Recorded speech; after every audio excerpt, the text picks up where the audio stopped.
Adakah yang pernah melihat perawat seperti ini sebelumnya? Karena dia ingin tahu apakah kaki pasien bisa merasakan atau tidak. Jadi dia mengambil air mendidih untuk mengujinya. Apakah kamu sudah cukup bermain? Dia mencukur jenggot pasien. Dan hasil cukurnya ternyata seperti itu. Ini juga. Dan akhirnya, dia menaruh makanan pada pasien. Akibatnya, menaruh makanan di mata pasien. Bagaimana dia membawa pasien keluar untuk bermain? Dia menggunakan kursi roda pasien sebagai papan luncur. Memiliki perawat nakal seperti ini, pasien juga harus merasa sangat bahagia. Bahkan sampai akhirnya, mereka berdua menjadi sahabat karib. Ini kisah nyata. Pasien bernama Philip adalah seorang miliarder. Dia tidak punya apa-apa selain uang. Dalam kecelakaan terjun payung, Philip benar-benar lumpuh. Dia selalu mencari perawat. Dia telah mewawancarai banyak dokter berbakat dengan keahliannya tinggi. Tetapi dia tidak puas dengan siapapun. Sampai saat pria kulit hitam itu muncul. Philips akhirnya merekrut pria kulit hitam itu. Karena dia tidak harus datang melamar pekerjaan. Dia ingin mendapatkan surat pemecatan. Jika dia memiliki surat itu, dia bisa mendapatkan uang kompensasi pengangguran.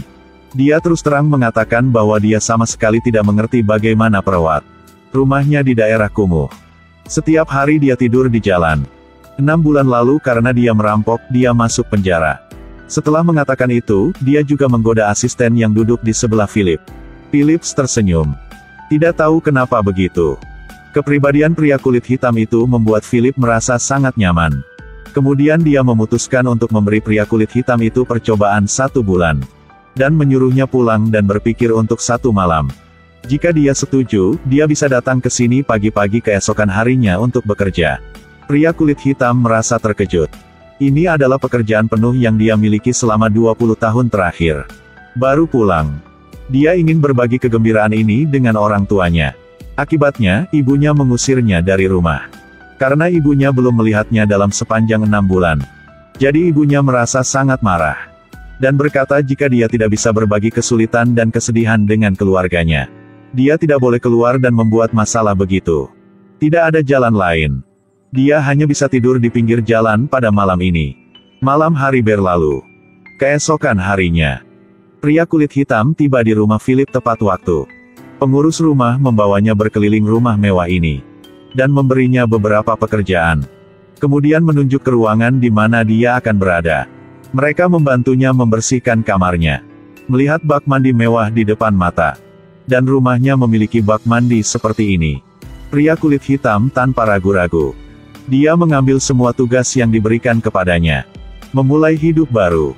Selama bekerja, ia menghadapi banyak tantangan. Dia tidak hanya menghadiri kelas keperawatan.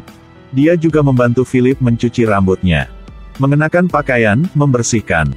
Meskipun pria kulit hitam tidak pandai dalam hal apapun. Tapi Philip sangat toleran, murah hati, dan menghormatinya. Lambat laun, keluarga Philip tidak tahan lagi. Dan menyarankannya untuk berganti ke perawat baru. Bahkan sahabatnya menasihatinya hal yang sama. Mengatakan bahwa pria kulit hitam itu hanya bajingan. Memiliki kecenderungan untuk melakukan kekerasan. Semua orang di samping Philip memberikan saran yang sama. Philip benar-benar tidak tahan lagi. Apakah kamu tahu apa yang sebenarnya aku inginkan? Dia selalu membuatku lupa bahwa aku lumpuh. Dia mengeluarkan ponselnya dan memberikannya padaku. Ini tidak seperti orang lain hanya mengalihkan pandangan mereka padaku. Meskipun di rumah ini, dia dipandang rendah oleh semua orang. Tapi dia punya sisi yang sangat bagus. Dia tidak terima duduk di mobil itu. Mobil pinjaman itu seperti koper yang dimasukkan ke dalam van kargo. Dia membalik kain yang menutupi mobil mewah. Dan membawa Philip ke dalam mobil. Bersama-sama mereka merasakan suara knalpot dan mesin mobil mewah. Terlepas dari siang atau malam. Kalau Philip merasa tidak nyaman, dia segera muncul di depannya. Tetangga selalu memarkir mobilnya di depan rumahnya. Dia pergi keluar dan mengajari mereka sebuah pelajaran. Hai saudara, apakah aku mengganggumu? Jika kamu tidak berharap aku mengganggumu, kamu harus pergi minum kopi. Keluar, keluar. Kemarilah, aku akan membiarkanmu membaca ini. Dilarang parkir di depan rumah. Bicaralah lebih keras, aku tidak bisa mendengarmu. Metode ini benar-benar tidak buruk. Aku selesai membaca. Ini bukan tempat parkir, parkir dilarang. Kamu hafal kata-kata itu di otakmu, lalu pergi. Malam itu, peluit pembantu pria kulit hitam itu berbunyi. Dia berlari ke sisi Philip dan menemukan Philip bernapas dengan cepat dan menyakitkan. Philips mengatakan obat ini memiliki efek samping. Itu menyebabkan Philip kesulitan bernapas. Begitu pria kulit hitam mendengarnya, dia segera menempatkan Philip di kursi roda dan membawa Philip keluar untuk bernafas. Setelah berkeliling, pria kulit hitam itu melihat bahwa Philips tampaknya telah lebih bagus dan membawa Philips ke kedai kopi. Di sini mereka berdua mengungkapkan isi hati mereka untuk pertama kalinya. Philip mengatakan, dia dan istrinya bertemu di universitas. Namun setelah menikah, istrinya lahir prematur 5 kali berturut-turut. Jadi itu membuatnya tidak bisa punya anak lagi. Karena Philip ingin mencairkan rasa sakit istrinya ini, dia sering mengajak istrinya terjun payung. Lambat laun mereka berdua jatuh cinta dengan olahraga ekstrim ini. Tak disangka, kejadian itu akhirnya terjadi. Badai besar menjungkir balikkan payung dan merenggut nyawa istrinya. Sedangkan dia jatuh dan lumpuh begini. Philip menambahkan bahwa dia sendiri benar-benar cacat. Bukan karena dia berada di kursi roda ini, tetapi karena dia telah kehilangan istri yang paling dia cintai. Philip terus berbicara dengan pria kulit hitam itu. Akhir minggu percobaan, dia benar-benar dipecat juga. Pria kulit hitam cukup senang. Waktu berlalu perlahan. Dia menjadi semakin mahir dalam pekerjaan ini. Saat bekerja, dia tidak melakukan kesalahan. Anggota keluarga juga secara bertahap mengenalinya. Sampai suatu hari, pria kulit hitam secara tidak sengaja menemukan Philip memiliki surat tulisan tangan. Setelah membaca semuanya, pria kulit hitam mengetahui bahwa mereka berdua telah menulis satu sama lain selama 6 bulan. Namun mereka tidak pernah bertemu satu sama lain. Pria kulit hitam tidak bisa menerima itu. Lalu dia mengambil surat itu. Langsung memanggil orang yang ada di surat itu. Philips menolak untuk menjawab telepon pada awalnya. Karena dia takut hubungan mereka akan segera berakhir. Pada akhirnya, mereka berdua berbicara setiap hari dan malam. Selama tinggal di rumah ini, pria kulit hitam juga banyak berubah. Dia bahkan menganggap ini rumahnya. Putri Philip diganggu oleh pacarnya. Pria kulit hitam itu segera pergi mencari bajingan itu dan memberinya pelajaran. Philip tidak punya cara untuk melindungi putrinya. Jadi orang kulit hitam mengambil tanggung jawab ini. Hari itu, teman surat Philip mengirim balasan. Dia ingin berkencan dengan Philip. Ini membuat Philip sangat emosional. Bahkan mencoba pakaian membutuhkan waktu beberapa hari. Seiring dengan emosi itu juga muncul keraguan diri dan rasa malu. Dia khawatir teman suratnya akan memandang rendah dia ketika mereka melihatnya seperti ini. Memang, hari pertemuan, Philip sudah tidak bertemu gadis itu. Tapi ketika dia akan memasuki pintu, dia dan gadis itu tidak sengaja berpapasan. Philip membawa pria kulit hitam itu ke jet pribadi dan terbang ke tempat dia biasa terjun payung. Untuk Philip, hanya terjun payung yang bisa meredakan harga dirinya yang rendah. Pemandangan indah tidak lama. Mereka baru saja pulang. Adik laki-laki pria kulit hitam datang ke rumah Philip. Sepertinya anak ini telah melakukan sesuatu yang salah. Setelah mengatur untuk saudaranya, pria kulit hitam berbicara tentang dunianya dengan Philip.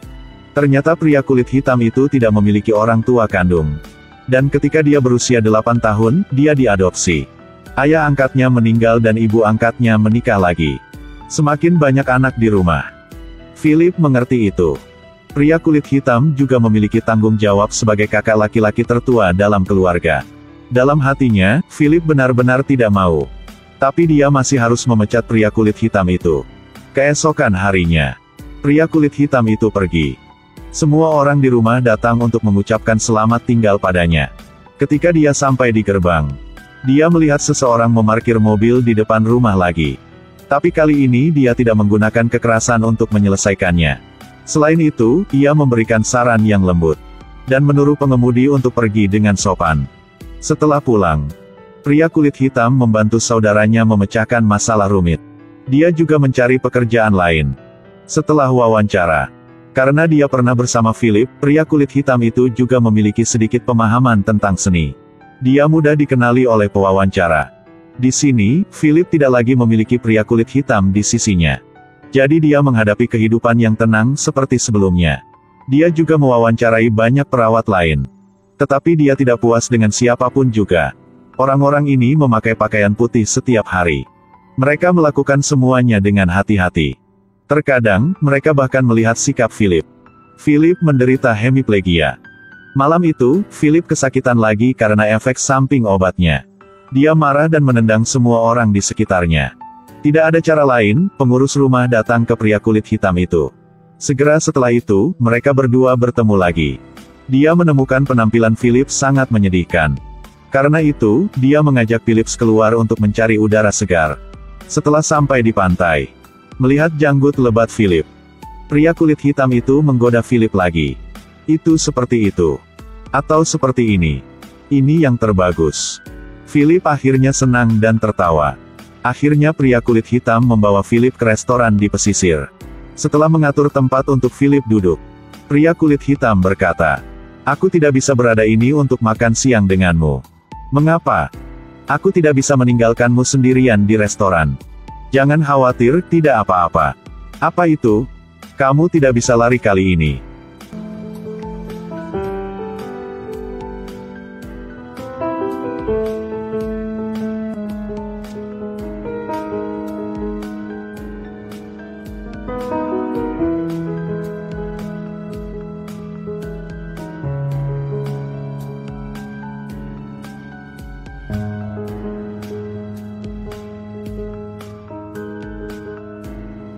"Halo, Philip."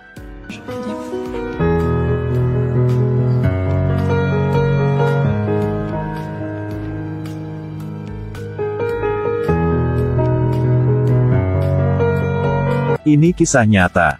Sampai sekarang, dua karakter utama dalam film tersebut masih mempertahankan persahabatan yang mendalam itu. Keduanya berasal dari dua dunia yang berbeda. Tetapi mereka mengerti apa yang dibutuhkan pihak lain. Menjadi teman seumur hidup. Tidak perlu saling mengajarkan moralitas. Juga tidak saling memanfaatkan. Ini hanya cerita sederhana yang telah menyentuh miliaran orang. Jarak antara dua jiwa. Tidak ada yang bisa mencapai lebih dalam.